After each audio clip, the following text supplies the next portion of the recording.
Hi everyone, my name is Francina Drescher and I'm the author of Eyes of a Child. I come about writing this book because through my early marriage years I suffered depression. Nobody knew what depression was back then. It had no name. But I struggled with it for a fair few years. When my daughter was 2, she was the only thing that stopped me from committing suicide several times because she was at home with me and I had to look after her. As time went by, I still had uncontrollable days of crying continuously, not being able to control my emotions for quite a few years. Then magically a drug came on the market called Zoloft. I started on Zoloft, my moods became more manageable and I was able to cope better. But at the same time, it had side effects. Unbeknownst to me, to worry about what side effects were or anything like that. I didn't worry about it. The side effects were headaches. So I started with trips to the doctors, getting needles, injections for migraines, and so on. As time went past and my children were getting older, the headaches were getting worse. But fantastically, it was made readily available over the counter was this magic drug called codeine. I started with small doses of codeine just to manage the headaches. But then there came a time that I started to get scared of the dark. And I didn't understand why I was so scared of the dark. It floored me, staying awake all night for unknown reasons. So anyway, to numb the fear, I took more codeine, and then it became more and more. My children were growing up. They were all going very well. My daughter had left school. My son had also left school. My youngest one was in her last years of school. And I was doing chemist shopping at least 2 or 3 times a week. I would go to different chemists and I would get codeine under my name, my husband's name, whoever's I could think of, just to get codeine. It came to the uncontrollable stage. I had a stash in the house all the time. My husband found the stash and said, "What the hell's this?"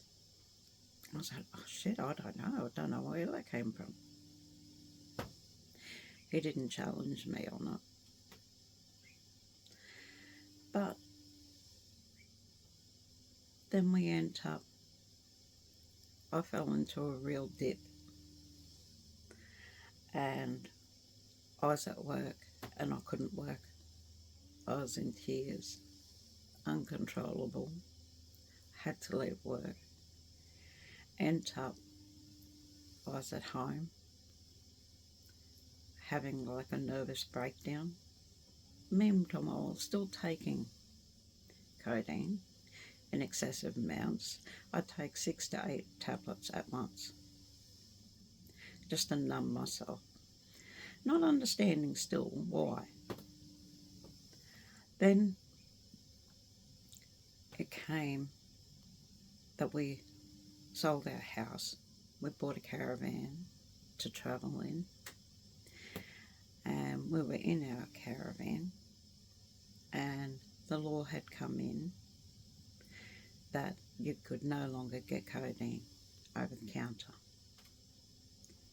So we came to the point of, okay, what am I going to do now?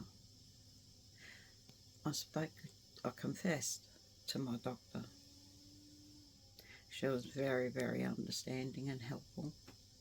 She helped me get into a place of rehabilitation. I went in there. I stayed there. I came out. I was codeine free. I even went as far as to say to hospitals, if I ever had to go to one, that I was addicted to codeine, so that they wouldn't give it to me and I wouldn't be able to get it. But then the scared of the dark came. The nightmares started. I had to find something to numb myself. So I started to drink.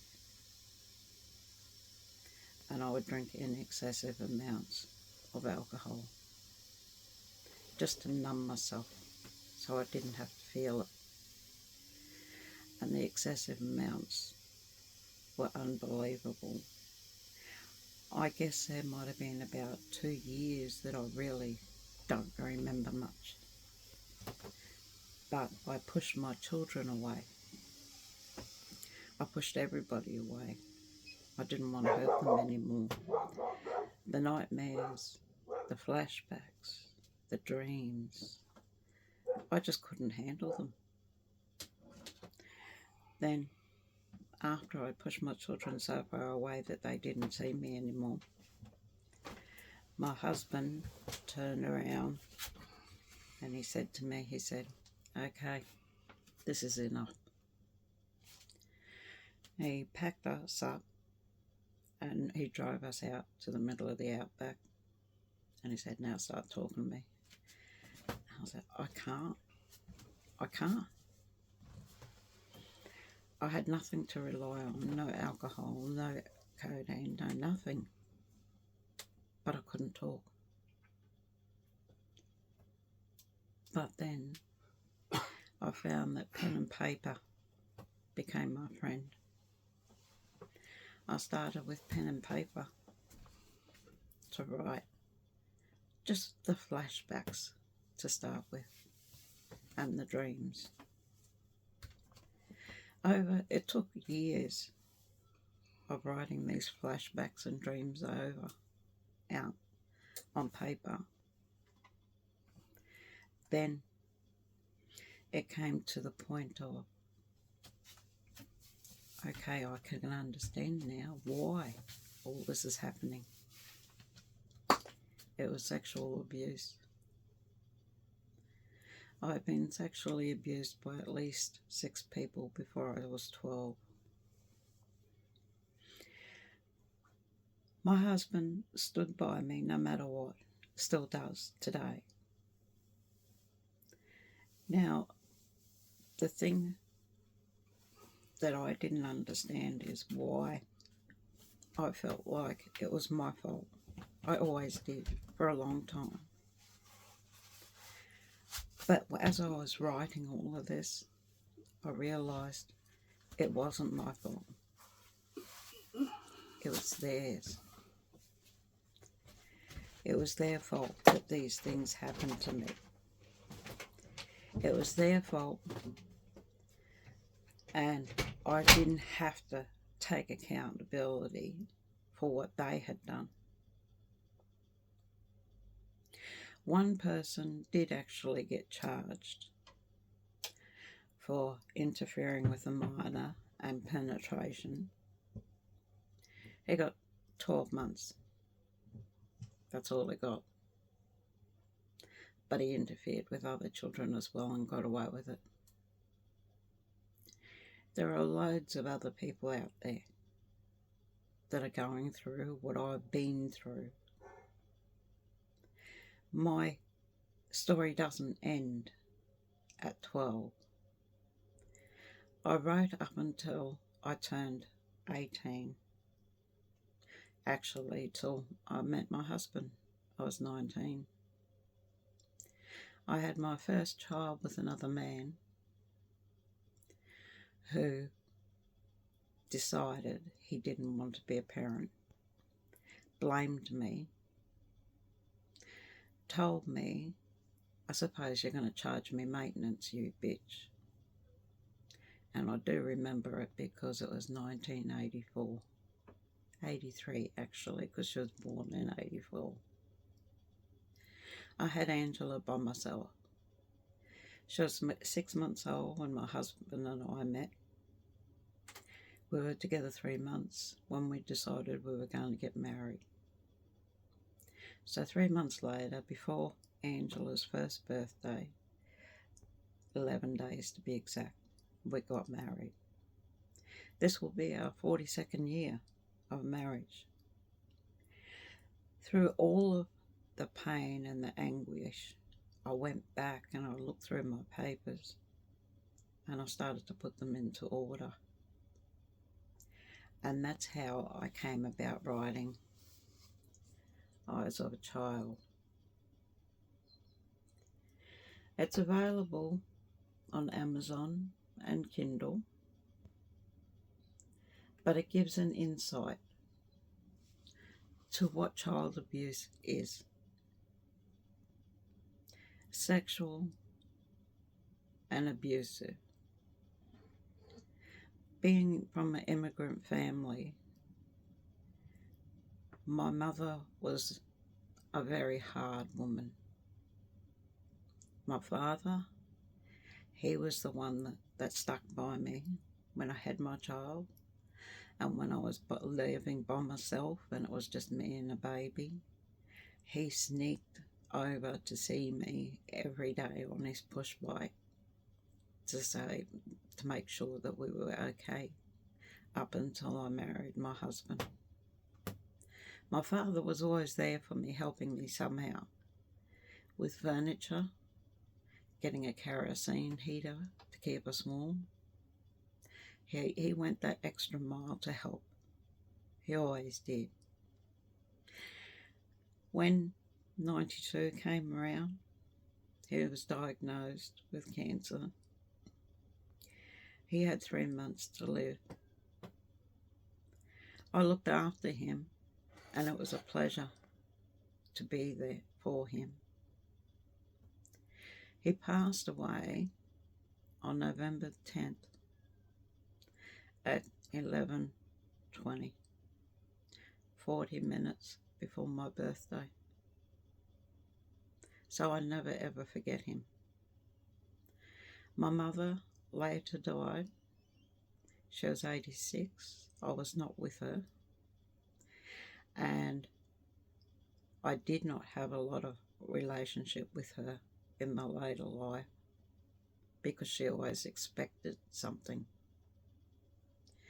She could never just love you for you. She needed you to help her all the time because she was a cripple. She expected things. And her expectations took hold of you until you just couldn't do it anymore. I had 3 children to look after. I didn't have time to just be at her beck and call. She had other children too. Nobody was there for her. Now, you can wonder why nobody was there for her, but everybody was there for my father. I'll leave that up to your imagination. But please, if you know somebody's had sexual violence or abuse, or a child that wants to go to grandma's all the time, or a kid that's acting a little strange or funny, or a girl that walks in and all of a sudden says she has her period early, but she's not on the pill. Wonder why she has a period early. Have a think about that. That'll be all revealed in this. What happened? So I'll leave that with you. And I hope that you can find some hope in that for yourselves. And I hope that you can find some peace. I know I have now. I have peace of mind. And I'm happy with my life the way it is. I have my husband. I have my children back. And I have 10 grandbabies. That's what I call them, my grandbabies. And I love each and every one of them. And there is nothing my children or grandchildren couldn't tell me or do to make me stop loving them. But I would go to hell and high water to help them, to save them, and to stop any sort of abuse in their life, especially sexual abuse. I was so scared for my girls when they were growing up because of what happened to me. So be aware, it's out there, and hopefully you can find some help from my book and maybe some peace. Thank you for listening to me.